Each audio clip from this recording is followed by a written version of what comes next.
Everyone, I hope आप सभी लोग बहुत अच्छे होंगे और उतनी ही बेहतर तरीकों से आप सभी लोगों की पढ़ाई चल रही होगी। तो प्यारे बच्चों, इस वीडियो में हम जो देखने वाले उच्च माध्यमिक प्राथमिक प्रमाण पत्र 2025 मतलब आपके बोर्ड परीक्षा 2025 कक्षा 8वीं की सैंपल प्रश्न पत्र जो है सामाजिक विज्ञान की बच्चों हम इस वीडियो में देखने वाले कंप्लीट विथ सॉल्यूशन। तो आप लोग ध्यान से देखेंगे, इससे आपको एक आइडिया मिल जाएगी बच्चों की किस तरह से पेपर आपका बोर्ड, क्योंकि फर्स्ट टाइम बोर्ड एग्जाम हो रही है, आप लोगों को भी पता है ना। तो एक आइडिया कि कैसे पेपर आएंगे उसके लिए एज अ टेस्ट पेपर आप लोग इस पूरी वीडियो को तैयारी कर सकते हैं, पूरी वीडियो को देख सकते हैं। ठीक है, तो चलो भाई, आपका 80 नंबर का पेपर होने वाला है, इसके लिए टाइम आपको 3 घंटा जो है बच्चों मिलेगा। ठीक है, तो आपका जो सामाजिक विज्ञान का पेपर का सामाजिक विज्ञान का पेपर है 29 तारीख को है ना। तो 29 तारीख के हिसाब से आप लोग अपनी तैयारी जो है जारी रखिए। जिस पार्ट से आया है उसी पार्ट से उतने नंबर के क्वेश्चंस आपको पूछे जाएंगे। ठीक है, तो टोटल आपका 20 प्रश्न होने वाला है। तो भाई चलो मजा करते हैं, देखते हैं कि क्या क्वेश्चंस, किस तरीके से क्वेश्चंस पूछे जाएंगे। तो मैं जूम आउट कर लेता हूं बच्चों, फटाफट इसके आंसर देखें क्योंकि वीडियो बहुत लंबी हो जा रही, बाकी विषय का देखे हैं। तो प्रश्न पहला, निम्नलिखित में से मानव निर्मित संसाधन कौन सा है। अब भाई यहां पर देखो, संसाधन किसको बोलते हैं ये पता चलना पड़ेगा, है ना। तो संसाधन हम लोग बोलते किसको है बच्चों, जिसको पृथ्वी की जिन चीजों को हम उपयोग करते हैं, है ना, या पर्यावरण में उपस्थित जिन चीजों को हम उपयोग करते हैं वही संसाधन। चाहे कोई भी चीज अगर उसका उपयोग करते हैं तो वो क्या कहलाएगा, संसाधन कहलाता है। क्लियर। तो यहां पर देखो हम तो उपयोग सबका करते हैं, लेकिन इसको बनाए कौन कौन है, तो देखो मशीन इसका सही उत्तर हो जाएगा। मशीन को मनुष्य लोगों ने ही बनाए हैं, तो ये इसकी सही जवाब हो जाएगी, सही आंसर बच्चों हो जाएगा। क्लियर है, क्या लिखा पहला में मशीन। दूसरा, काला सोना किसे कहा जाता है, तो काला सोना या तो कोयला या पेट्रोलियम है भाई। अब किसको कहा जाता है काला सोना, तो इसको आपको लिखना पड़ेगा। कंफ्यूज तो इन दोनों में हो गए, लोहा को बोलते हैं कि सोना को बोलते हैं। ठीक है, तो यहां पर पेट्रोलियम लिया गया है आंसर, बट यहां पर आना चाहिए कोयला। ठीक। तीसरा, संयुक्त राष्ट्र संघ का मुख्यालय कहाँ स्थित है, तो संयुक्त राष्ट्र संघ का मुख्यालय जो है न्यूयॉर्क में स्थित है, ये लिख के आओगे आप लोग। फिर बच्चों के साथ गलत व्यवहार होने पर बच्चे किस नंबर पर शिकायत कर सकते हैं। अगर बच्चों के साथ गलत व्यवहार हो रहा है तो 1089 पर, किस पर कॉल कर सकते हैं, 1089 पर। विधानसभा के अध्यक्ष कौन थे, तो विधानसभा के अध्यक्ष थे डॉक्टर राजेंद्र प्रसाद। ठीक है, कौन बच्चों, डॉक्टर राजेंद्र प्रसाद। वंदे मातरम के रचयिता कौन है, भाई इसको तो जानना ही चाहिए आपको, तो इसकी आंसर कमेंट करके बताएंगे। मैं इसकी आंसर नहीं बता रहा हूँ, रोज आप लोग स्कूल में वंदे मातरम गाते हैं ना, तो इसकी आंसर कमेंट करके बच्चों आप लोग बताओगे। फिर 1.7 में 7वां प्रश्न, भारत का मैनचेस्टर किस शहर को कहा जाता है, तो सूरत को। किसको भाई, सूरत को मैनचेस्टर कहा जाता है। अगला, यूरोप से भारत पहुंचने के समुद्री मार्ग की खोज किसने की। यूरोप से भारत आना है तो वहां के लिए वास्को डी गामा ने। ठीक है। फिर 9वां, आय व्यय का लेखा जोखा कहलाता है। जो आय व्यय है ना, उसका लेखा जोखा को क्या कहते हैं हम लोग, बजट कहते हैं, याद रखना, बजट। फिर स्थायी बंदोबस्त किसने लागू किया था, स्थायी बंदोबस्त जो है आपके कौन भाई, कार्नवालिस ने लागू किया था। क्लियर है बच्चों, इसको यहां तक को याद रखना है। फिर आगे बढ़ते हैं, इसके खालिस्तान पूछे जाएंगे भाई, है ना। खालिस्तान देख लेते हैं कि दिल्ली के अंतिम बादशाह कौन थे, तो दिल्ली के अंतिम बादशाह जो थे बहादुर थे, बहादुर शाह जफर। क्या लिखेंगे यहाँ पर, बहादुर शाह जफर। दूसरा, खालिस्तान को भारत का लौह पुरुष कहा जाता है, तो सरदार वल्लभ भाई पटेल को। दूसरा में क्या आ जाएगा, सरदार वल्लभ भाई पटेल को। ठीक है। पुलिस नियंत्रण का फोन नंबर कौन सा है, पुलिस का फोन नंबर होती है 100।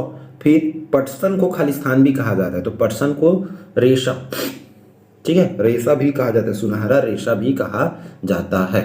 फिर आगे बढ़ते हैं कि खालिस्तान उद्योग विश्व के प्राचीनतम उद्योग में से एक है। कौन से उद्योग को, तो सूती वस्त्र उद्योग। क्या लिखेंगे, वस्त्र उद्योग, सूती वस्त्र उद्योग। क्या लिखोगे बच्चों, सूती वस्त्र उद्योग। सूती वस्त्र उद्योग जो है विश्व के प्राचीनतम उद्योग में से एक है। तो ये रहा 15 क्वेश्चंस। ठीक है, हो गया। अब यहाँ से 2-2 नंबर वाला क्वेश्चन है, तो फटाफट इसको देखते चलेंगे, समझते चलेंगे, तब जाके आपका होगा, है ना।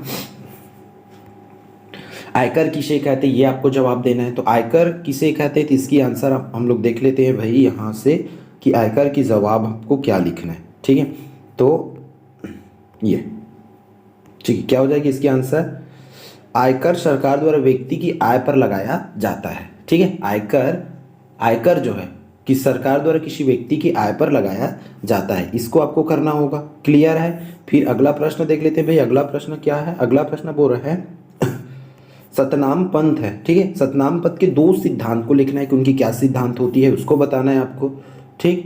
तो सतनाम पंथ के अगर 2 सिद्धांतों की बात करें तो क्या होता है भाई, सत्य को ईश्वर के रूप मानते हैं, ठीक है, सत्य को ही ईश्वर मानते हैं, ये बोल सकते हैं। दूसरा, सभी जाति धर्म का समान है, ठीक है। सभी जाति धर्म वो क्या करते हैं, सतनाम धर्म लोग क्या मानते हैं कि सभी धर्म जो है बच्चों क्या है, समान है, ये मानते हैं। क्लियर है। फिर अगला प्रश्न देख लेते हैं भाई, अगला प्रश्न क्या है उसका कि संविधान से प्राप्त किन्हीं 4 मौलिक अधिकारों के नाम लिखने। मौलिक अधिकार, ठीक है, प्राप्त 4 मौलिक अधिकार होते है ना, 4 मौलिक अधिकार का नाम लिखना है। जैसे कि आपको क्या क्या मौलिक अधिकार प्राप्त है, 6 मौलिक अधिकार होते हैं, उसमें से 4 ठो का नाम लिखना है बस, ठीक है। समानता का अधिकार, स्वतंत्रता का अधिकार, शोषण के विरुद्ध अधिकार, धार्मिक स्वतंत्रता का अधिकार, शिक्षा एवं संस्कृति का अधिकार, संवैधानिक उपचारों का अधिकार। तो 6 है, उसमें से आपको सिर्फ और सिर्फ 4 को लिखना है। क्लियर है।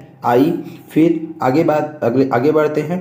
हमें न्यायालयों की आवश्यकता क्यों पड़ती है, एक न्यायालय है उसकी आवश्यकता बच्चों में क्यों पड़ती है, ये आपको बताना है। तो देख लेते हैं भाई, इसको आवश्यकता क्यों पड़ती है, इसके आंसर आप लोग इस तरीके से लिख के आओगे कि किसी भी प्रकार के विवाद से निपटने, आपराधिक अन्य मामलों एवं अन्य प्रकार से न्याय पाने के लिए हमें न्यायालयों की आवश्यकता होती है, ये आपको लिखना होगा यहाँ पर, ठीक है। मतलब कोई विवाद हो गया तो विवाद को सुलझाने के लिए, अगर कोई लड़ाई झगड़ा हो जाता है ना, तो लड़ाई झगड़ा को सुलझाने के लिए, उस विवाद को सुलझाने के लिए हमें न्यायालय की आवश्यकता होती है। इस तरीके से आप लोग इसको समझ के लिख सकते हो। क्लियर। फिर आगे प्रश्न क्रमांक 6वां क्या बोल रहा है, आप दूसरे लोगों के गंदे व्यवहार और हरकतों से बचने के लिए कौन कौन से 4 काम, मान के चलो दूसरा लोग जो है बहुत गंदा व्यवहार करते हैं ना, या गंदा सा हरकत करते हैं, तो उससे बचने के लिए आप क्या काम करेंगे, क्या क्या उपाय करेंगे, उसको लिखना है आपको, ठीक है। तो बच्चों यहाँ पर क्या करेंगे आप लोग, इस तरीके से चिल्लाना, हटाओ, दूर जाओ और बताओ, इस तरीके से वर्ड्स यहाँ पर यूज कर रहे हैं, ठीक है। आगे, यदि समाज में कोई नियम या कानून ना हो तो क्या होगा। कोई समाज है, उस समाज में कोई भी नियम या कोई भी कानून नहीं है तो क्या होगा वहां पर।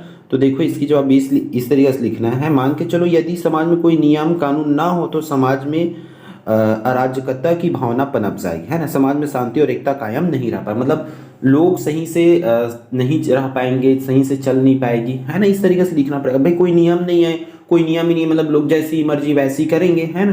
तो इस तरीके से बच्चों यहाँ पर अपनी आंसर जो है लिखेंगे। क्लियर। फिर छत्तीसगढ़ राज्य को छत्तीसगढ़ क्यों कहा जाता है, ठीक है। 3 नंबर वाला प्रश्न है यहाँ पर, छत्तीसगढ़ राज्य को छत्तीसगढ़ नाम क्यों दिया गया, ये आपको लिखना है, ठीक है। तो क्या लिखोगे यहाँ पर बच्चों आप लोग, देखो रतनपुर राज्य में 18 गढ़ है ना, तथा रायपुर राज्य में 18 गढ़ होने के कारण, ठीक है। छत्तीसगढ़ में क्या है, टोटल 36 गढ़ है, जिसमें से रतनपुर राज्य जो है 18 गढ़ तथा रायपुर राज्य में 18 गढ़ होने के कारण छत्तीसगढ़ राज्य को क्या है, छत्तीसगढ़ कहा जाता है। इस तरीके से लिखना है। क्लियर। फिर अगला प्रश्न देख लेते हैं भाई। अगला प्रश्न क्या बोला जा रहा है हमें, घर पर ऊर्जा बचाने की कोई 3 तरीके बताएं। घर पर ऊर्जा बचाना, ये मान के चलो विद्युत बचाना है ना, लाइट बिजली बिल से बचना है, तो क्या बोलेंगे उस चीज को लिखना है, क्या क्या उपाय कर सकते हैं। तो देखो, आवश्यकता अनुसार बिजली का उपयोग करना होगा, सूर्य की रोशनी का अधिक उपयोग करना होगा, सौर ऊर्जा का प्रयोग करना होगा, सोलर कुकर का प्रयोग करना होगा भाई, जिससे हम क्या ऊर्जा को बचा सकते हैं ना। आवश्यकता अनुसार ही कम, जितनी हो सके उतनी बिजली का ही उपयोग करना पड़ेगा। इस तरीके से लिखना है, ठीक है। अगला प्रश्न,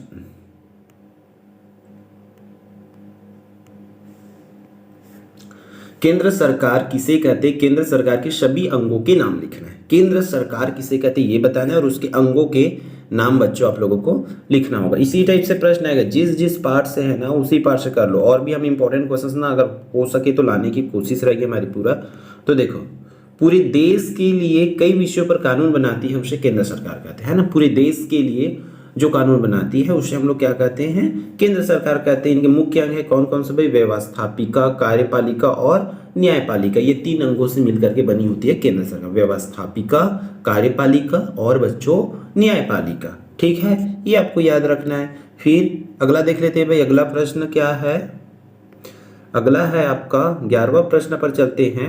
मिट्टी को उपजाऊ बनाने की कोई 3 तरीका। मिट्टी है जैसे खेत है ना, तो खेत ला उपजाऊ बनाना है, तो उपजाऊ बनाने पर क्या कर सकता है, ओला लिखना है सो। ठीक है, तो देखो क्या लिखना है भाई, जैविक खाद का अधिकाधिक उपयोग करना हो। जैविक खाद भाई मतलब जो दुकान ले दवाई लाते होला नहीं, घर से जो गोबर से है ना, गोबर से कचड़ा से जो खाद बनते वो खाद का उपयोग करना है, मतलब गोबर खाद का अत्यधिक उपयोग करना, इस तरीके से लिख सकते हो, उसी को जैविक खाद का। दूसरा फसल चक्र अपनाना। फसल चक्र अपनाना बच्चों मतलब हर बार अलग अलग फसल बोना। एक बार अगर गेहूं बोए हो तो दूसरे बार चना बोना, तिवरा बोना, धान बोना, ऐसे मतलब बलद के बोना ही फसल चक्र कराते। दूसरा सिंचाई की उचित व्यवस्था करनी चाहिए। इस तरीके से फसल उत्पादन तब बढ़ेगा। क्लियर है बच्चों। फिर आगे बढ़ते हैं, संविधान से आप क्या समझते हो, तो संविधान के बारे में लिखना है यहाँ पर, है ना। तो संविधान से आप क्या समझते हो, तो इसकी आंसर यहाँ पर हो जाएगा कि संविधान नियमों का वह संकलन है जिसमें भारत देश की व्यवस्था की रूपरेखा एवं हमारे सामाजिक आदर्श से निहित है। या हम बोल सकते हैं संविधान जो है देश को संचालित करने के लिए बनी एक नियमों का संग्रह है। क्या लिख सकते हैं बच्चों, संविधान जो है देश को संचालित करने के लिए बनी नियमों का संग्रह है। उसमें पूरा नियम कानून है ना, नियम कानूनों का संग्रह है। इस तरीके से आप लोग लिखेंगे। उसके बाद आगे बढ़ते हैं भाई, देखते हैं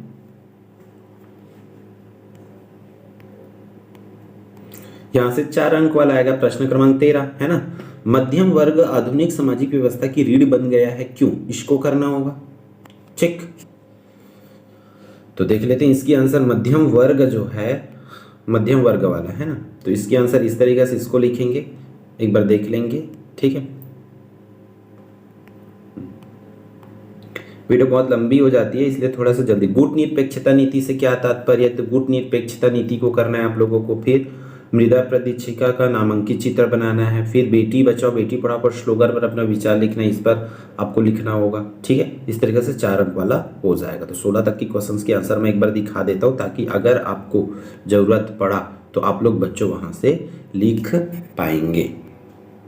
ठीक, ये रहा व्यापारी वाला। फिर इसमें और जो चित्र है, तो चित्र के लिए बच्चों किस पर जाओगे, आपके भाग 2 पेज नंबर 11 चित्र नंबर 2.3 को बनाओगे वहां पर। ठीक है, इस तरीके से करोगे। और क्या क्या प्रश्न इस तरह से पूछे जाएंगे, देखो ये तो टेबल बहुत अच्छे से भर सकते हैं। निम्नलिखित बिंदुओं के आधार पर फसलों के बारे में बताना है, उत्पादक देश, मिट्टी, जल की मात्रा, तापमान, है ना, ऐसे क्वेश्चंस आपको पूछे जाएंगे। फिर निम्न बिंदुओं के आधार पर लोकसभा एवं राज्यसभा में अंतर करना है, भाई इसको करना है ना, बुक में दी हुई है इसके आंसर। फिर भारत के मानचित्र में इन स्थानों को दर्शाना है कि उत्तर प्रदेश कौन सा है, मध्य प्रदेश कौन सा है, इसमें है ना, इसमें दर्शाना होगा कौन कौन से राज्य, उत्तर प्रदेश, मध्य प्रदेश, बिहार, झारखंड, छत्तीसगढ़, 6वां दिल्ली, 7वां में पंजाब को, इस तरीके से, है ना। बायोगैस संयंत्र का नामांकित चित्र बनाना है। और आपको लास्ट में क्या दिया है क्वेश्चंस, जनसंख्या वितरण से आप क्या समझते हैं, जनसंख्या वितरण को प्रभावित करने वाले भौगोलिक कारकों का वर्णन कीजिए। क्वेश्चंस को आपकी तैयारी कर लेना है। अथवा में दिया है सूचना के अधिकार के अंतर्गत जानकारी प्राप्त करने की विधि का वर्णन कीजिए। फिर निम्नलिखित पर संक्षिप्त टिप्पणी, डलहौजी की हड़प नीति, सहायक संधि और द्वैत शासन क्या होती है, उनको समझाना पड़ेगा। ये लास्ट क्वेश्चन आपका निम्नलिखित पर टिप्पणी, जैसे संयुक्त राष्ट्र संघ, संयुक्त राष्ट्र संघ में भारत की भूमिका, विश्व स्वास्थ्य संगठन, इतना के बारे में आप लोगों को लिखना होगा। ठीक है, तो बच्चों इस वीडियो में इतना, फिर हम मिलते हैं अगले इंपॉर्टेंट वीडियो में। जय जोहार, जय छत्तीसगढ़।